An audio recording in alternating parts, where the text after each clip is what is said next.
오늘 우리에게 예레미야 선지자를 통해서 주신 특별한 말씀은 예레미야가 보게 된 환상, 바로 성전 앞에 두 무화과나무 강주리에 대한 환상, 그리고 그 환상이 갖는 의미에 대한 설명의 말씀입니다.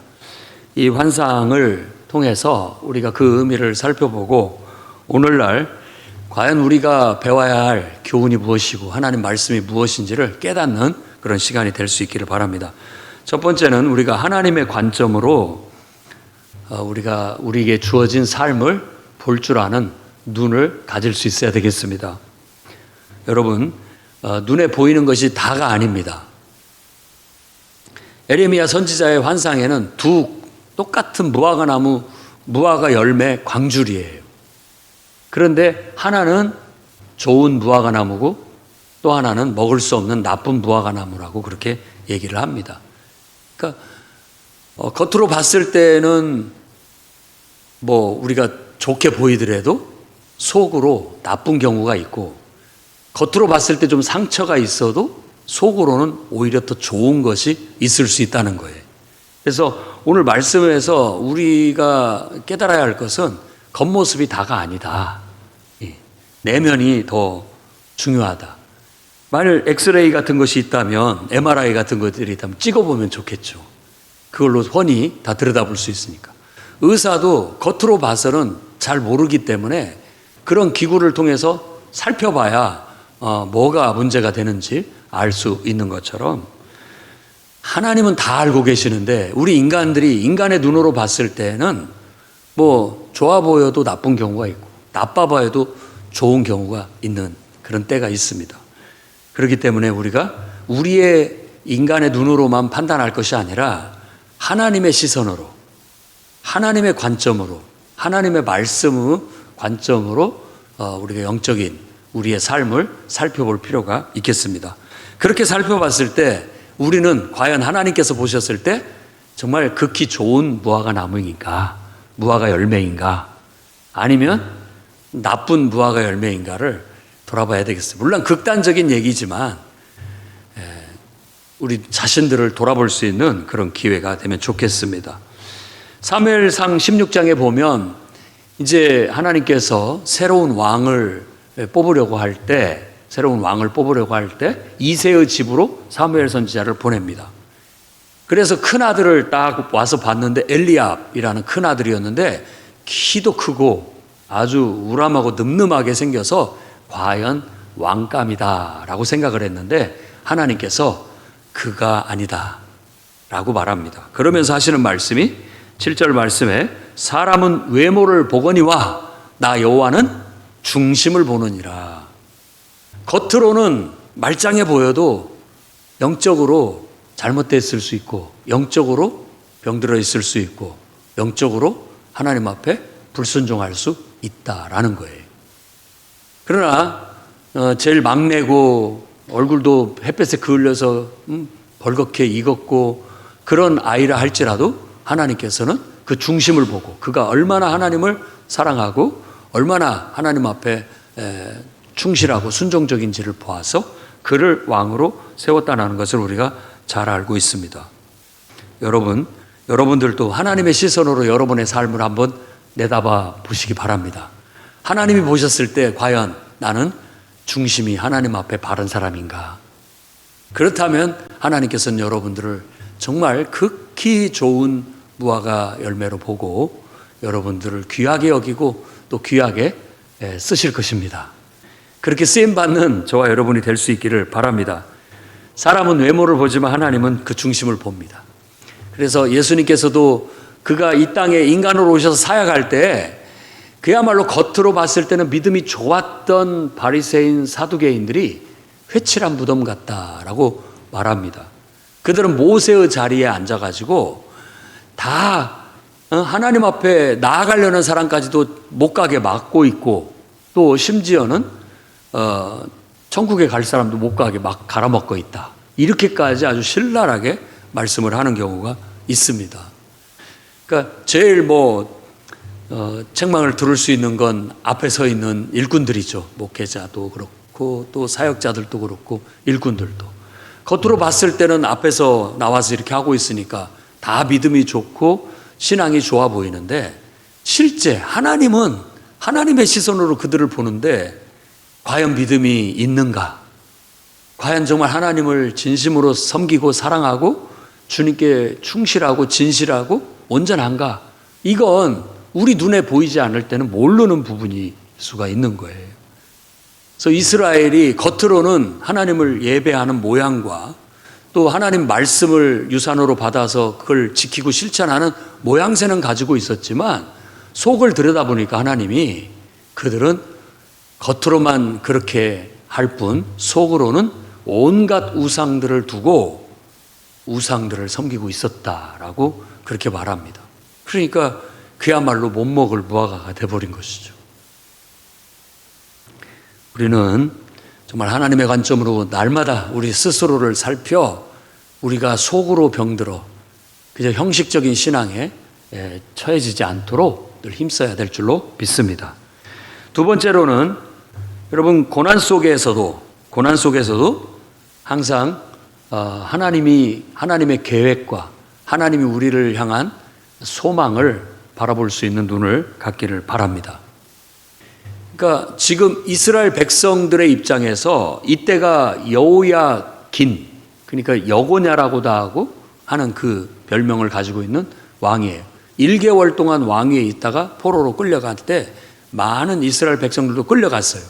여러분들이 지금 그때 시대고 이스라엘 백성이라면 여러분은 포로로 끌려가는 무리에 속하고 싶으십니까? 아니면 어떻게든지 피해서 국내에 잔류하고 싶으십니까? 아마 다들 어떻게든지 돈을 써서라도 뇌물을 먹여서라도 포로로 안 끌려가고 싶어서 안달을 할 수 있을 거예요. 아마 그렇게 노력을 할 거예요. 그리고 그 중에는 또 일부는 애굽으로 피신을 가는 경우도 있었습니다. 그런데 많은 뛰어난 사람들, 그러니까 믿음 좋고 또 하나님 앞에 성실하고 신실한 믿음을 가진 그런 많은 위인들이 그때 포로로 다 끌려갔어요. 그럼 우리가 생각할 때는, 아니 저렇게 믿음 좋고 저렇게 하나님을 참 섬기는 사람이 어떻게 복도 없이 포로로 끌려간단 말인가? 나는 믿음도 없고 기도도 안 하고 예배도 안 드렸는데 나는 이렇게 잔류하게 됐고, 아이고 나는 좋다, 쟤네들은 복도 없다라고 생각할 수 있었다는 거예요. 그런데 하나님은 정반대로 말씀하시는 거예요. 정반대입니다. 하나님이 역설적인 분이셔요. 그래서 오히려 포로로 끌려간 그들이 좋은 무화과다라고 말하고 있습니다. 하나님은 그들을 오히려 포로로 끌려가게 해서 그 고통 속에서 연단을 받게 하고 하나님을 찾게 만들고 더 믿음을 정금과 같이 빛나게 만들어서 다시 이 땅으로 그들을 데리고 와서 그들을 통해서 다시 시작할 것이다 라고 말하고 있는 거예요. 그러니까 우리가 볼 때는 포로로 끌려가는 것, 그리고 우리가 볼 때는 어려움을 당하고 환난을 당하는 것이, 저렇게 믿음 좋고 기도도 열심히 하고 하나님 말씀대로 사는데 왜 저런 환난과 역경과 어려움이 있지? 나는 뭐 기도도 안 하고 예배도 제대로 안 드려도 나는 이렇게 편안한데? 라고 생각하지만 아니라는 거예요. 주님은 그 오히려 환난과 역경과 어려움 속에 보낸 그들을 하나님은 더 귀하게 여기시고 그들을 더 강하게 연단해서 더 빛나게 만들 것이고 더 뛰어나게 만들어서 하나님의 쓰임새에 맞게 더 위대하게 쓰겠다라는 뜻과 계획을 가지고 계시는 거예요. 그렇다면 이제 우리의 선택에 따르지는 않겠지만, 만일 우리가 선택한다면 나는 기꺼이 고난을 받겠다라고 선택할 수도 있겠죠. 왜냐하면 고난이 꼭 나쁜 것이 아니다라는 걸 믿기 때문에. 어려움이 꼭 나쁜 것이 아니에요. 자, 이쪽은 편안하게 내가 일하고 먹고 살 수 있는 길이고 이쪽은 좀 고생스럽게 일하고 먹고 살 수 있는 길인데 다 사람들이 일로 가려고 그래요. 이리로 가는 사람이 없어. 이쪽에도 꼭 이게 필요한 일인데 하려는 사람이 없어. 그럴 때 내가 이 길로 가겠습니다. 남이 가지 않은 길, 어렵다고 생각하고 힘든 길 제가 한번 해보겠습니다 라고 했는데 결과적으로는 정반대라는 거예요. 편안한 길로 갔던 사람은 더 발전하지 못하고 정체되고 안일함 속에 더 게을러지고 나태해졌지만, 이 어려움 속에 갔던 사람은 거기에서 자기의 두각을 드러내고 자기 능력을 발휘함으로써 더 각광받고 인정받는 그런 결과를 가져오게 된다라는 거예요. 과연 어떤 게 더 현명한가요? 어떤 게 더 지혜로운가요? 이런 말씀의 교훈이 바로 이 두 무화과 광주리의 환상이 우리에게 주는 교훈이에요. 그래서 저는 여러분들이 어떤 내가 이거 잘못 선택했나? 내가 괜히 이런 길을 택했나? 이렇게 생각지 않기를 바랍니다. 하나님이 인도하셨다면 그 어려운 것이 오히려 내게 축복이다라고 믿으셔야 됩니다. 내가 이렇게 험한 길을 택한 것이 오히려 축복일 수도 있다. 남들이 가지 않은 길을 택한 것이 내게 더 복이다라고 믿을 수 있어야 되겠습니다. 왜냐하면 그런 속에서 내 능력도 개발될 수 있고, 그런 속에서 내 능력도 더 귀하게 쓰여질 수 있고 발휘될 수 있는 더 가능성과 장점들이 많이 있기 때문에 편안한 길보다도 오히려 의미 있는 길, 더 가치 있는 길, 기꺼이 주님을 위해서 고난과 역경도 받겠다라는 그런 투철한 믿음을 가지고 나아간다면, 하나님은 오늘 말씀하신 것처럼 그들을 내가 헐지도 뽑지도 않고 그들을 잘 다듬어 가지고 예쁘게 만들어서 아주 능력 있게 만들어서 다시 데리고 와서 이 나라를, 하나님 나라를 다시 재건하는 초석으로 사용하겠다. 그러니까 이게 우리 생각하고 정반대잖아요. 그래서 예수님께서도 이런 투의 말씀이 많이 하셨는데, 복음서에 보면 처음 된 자 나중되고 나중된 자 처음 된다, 이런 말씀을 하신 거예요. 우리 생각에는 이게 더 나은 것 같은데, 아니, 하나님은 아닐 수 있어요. 이게 더 뒤로 갈 수 있어요. 우리 생각에 이게 더 안 좋은 것 같은데, 하나님은 이게 더 나은 경우가 있을 수 있다라는 거예요. 그러니까 하나님은 그렇게 역사하시는 분입니다. 오늘 여러분들을 때로 고난으로 이끌다 할지라도 여러분 낙심하지 마십시오.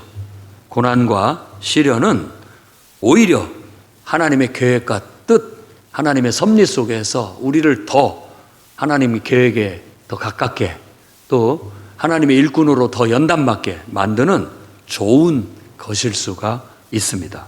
그래서 로마서 5장 3절 4절 말씀엔 이렇게 얘기합니다. 환난은 인내를, 아멘. 인내는 연단을, 아멘. 연단은 소망을 이루느니라. 그러니까 오히려 환난이 더 좋은 결과를 가져온다라는 거예요. 더 우리를 금쪽 같게 귀하게 만들고 가치 있게 만들고 더 능력 있게 만드는데 쓰여질 수 있다라는 거예요. 그러니 여러분, 척박한 신앙생활의 환경, 교회 환경을 너무 불평불만할 것이 아닙니다. 오히려 기회다라고 생각하셔야 됩니다. 우리 새가족 교회 가는데 어떤 분이 오셔서 그래요. 어느 교회를 가봤는데 너무 사람들도 많고 일꾼들이 많아서 이 교회는 내가 필요 없겠구나. 그리고 이제 저희 교회를 왔는데 이 교회는 내가 필요하겠구나. 이렇게 느껴서 선택을 했다라는 거예요. 저는 그 마음이 귀하다고 생각이 듭니다. 대부분 사람들은 어디 가서든지 그냥 편하게 그냥 신앙생활 안 보이게 숨어서 그냥 교회 오는지 안 오는지도 스트레스도 안 받고 이렇게 편하게 신앙생활 하기를 바라는데, 이분은 그렇지가 않구나. 내가 이 교회에 가면 나는 전혀 할 일이 없겠구나. 여기가 하니까 여기로 가면은 내가 참 할 일이 많겠구나. 이런 마음으로 선택을 했다라는 건 귀하잖아요. 하나님이 그걸 저는 이새의 아들들의 중심을 보셨다고, 다윗 왕의 중심을 봤다고 하는 마음처럼 그 중심이 그렇게 돼 있는 것을 더 기뻐하신다고 생각이 듭니다. 구약의 요셉도 마찬가지입니다. 그가 아주 어려서부터 바른 생활맨이었고 너무나 올바르게 살려고 하니까 형제들이 너 혼자 잘났느냐라고 하면서 싫어하고 미워했던 아이였는데도 불구하고 그가 더 잘 될 줄 알았는데 오히려 그냥 형제들한테 미움을 받아서 팔려가고 또 노예가 돼서 고생을 하고 또 그렇게 해서 좀 피는가 싶었는데 또다시 누명을 써서 감옥에 가고 이런 것들을 겪게 되는 거예요. 그런데 우리가 볼 때는 아이고 안 됐다, 복도 없지 이렇게 볼 수 있지만 하나님은 아니라니까요. 처음 된 자 나중되고 나중된 자 처음 되게 하시는 분이에요. 그 하나님께서 오히려 그런 연단을 통해서 그를 더 큰 인물로 만들고 있었던 거예요. 그래서 애굽의 결과적으로 총리가 되게 만들었던 것이죠. 그래서 창세기 50장 20절 말씀 보면은 형제들한테도 분명히 얘기합니다. 형들에게 당신들은 나를 해하려 하였지만 하나님은 그것을 선으로 바꿔서 처음 된 자 나중되게 하고 나중된 자 처음 되게 만들어서 오늘과 같이 많은 백성의 생명을 구원하게 하시려고 그리하셨습니다 라고 그렇게 고백할 수 있게 되었던 거예요. 여러분은 지금 어떤 고난을 겪고 계십니까? 고난이나 시련은 결코 우리가 낙심하고 불평할 일만은 아닙니다. 오히려 그 시련 속에서 우리는 더 단단해지고 더 우리의 그릇이 커지고 더 우리의 가치가 더 높아질 수 있기 때문에 그렇습니다. 그러니 하나님을 믿고 주님이 이끄시는 환난 속에서 인내하고 또 연단을 받아서 하나님의 계획과 섭리 속에서 더 위대한 소망을 이뤄나갈 수 있기를 축원합니다. 세 번째로는 이제 나쁜 무화과에 대한 이야기인데 8절에서부터 10절까지 나와 있는 이야기입니다.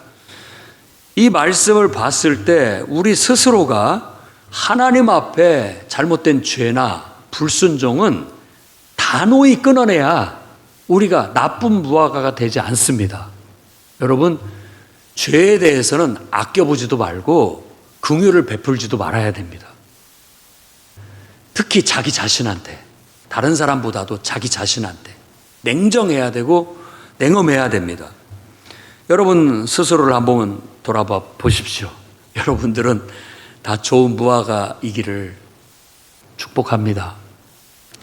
오늘 말씀에는 나쁜 무화과가 누구냐라고 했다면 가슴을 쓸어내리면서 나는 다행히도 복되게도 포로로 안 끌려갔다 이런 사람들이에요.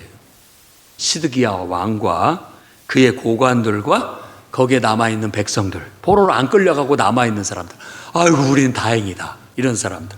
그리고 그 중에서는 자구책으로 아이고 이놈 나라에 있다가는 언제 포로로 끌려가서 죽을 고생할지 몰라, 그러니까 애굽으로 도망가자, 망명 피난 가자 해서 그때 당시에 그래도 바벨론을 대적할 수 있는 그런 나라는 이집트, 애굽이었기 때문에 그리로 도망간 사람들도 있어요. 그런데 하나님이 보셨을 때는 그 처음 된 자를 나중되게 하신 거예요. 그들이 평안한 길을 택하고 손쉬운 길을 택했지만 결국은 그 길을 택함으로 인해서 그들은 자신의 죄를 회개하지 않게 됐고 그들이 품었던 우상을 떨쳐버리지 못하게 됨으로써 스스로들이 하나님 앞에 먹을 수 없는 무화과, 나쁜 무화과로 전락하게 되었다라는 거예요.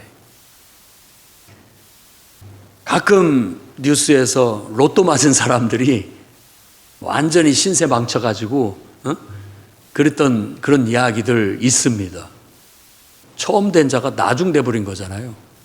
그러니까 죄악을 버리지 못하고 우상을 떨쳐버리지 못하고 악한 길로 가면 아무리 로또 아니라 그 이상의 축복을 받아도 감당을 못합니다. 감당을 못해요. 그러니까 결국 먹을 수 없는 무화과로 전락해버리고 마는 거예요. 여러분들도 많은 공을 들이고 또 노력을 해서 어떤 업적을 이루었고 나름대로 어떤 것들을 성취해 오셨는데 그 속에 죄가 들어오고 그 속에 교만이 들어오고 그 속에 우상이 들어오게 되면 젖먹은 인생처럼 어느 순간부터 기울기 시작하고 어느 순간부터 못 먹을 무화과처럼 인생이 망쳐지게 되는 겁니다. 어느 분기점을 넘어가면 막을 길도 없고 돌이킬 기회도 없어요.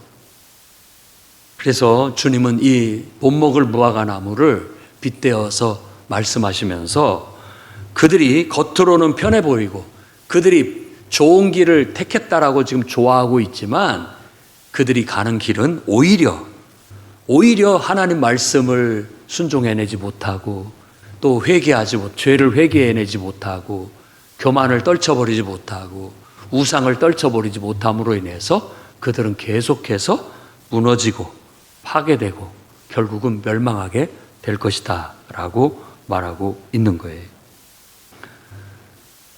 다윗 왕과 비교해서 사울 왕은 늘 그가 처음에는 정말 잘 시작을 했지만, 은혜로 시작을 했지만 육체로 망해버린 왕 중에 하나가 사울 왕입니다.